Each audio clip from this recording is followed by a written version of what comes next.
Every year, millions of affluent people will spend a huge sum of money to renovate their houses.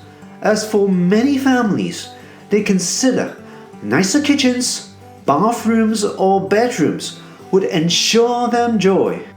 It's natural that new renovation would bring them satisfaction and joy, but the effect would only be short-term.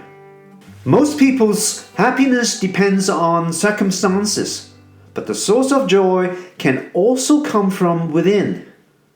The Bible speaks of a joyous heart is good medicine. As you can see, the source of joy is from our hearts. Therefore, we need to have a renovation of our hearts from time to time.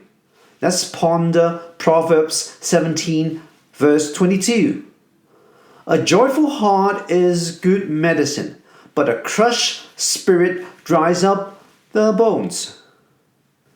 Let's pose a question to God. My circumstances are so difficult.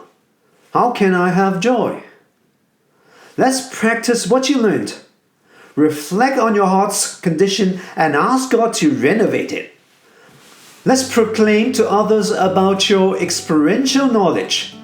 When you meet a friend who seems sad, share your spiritual renovation with him or her.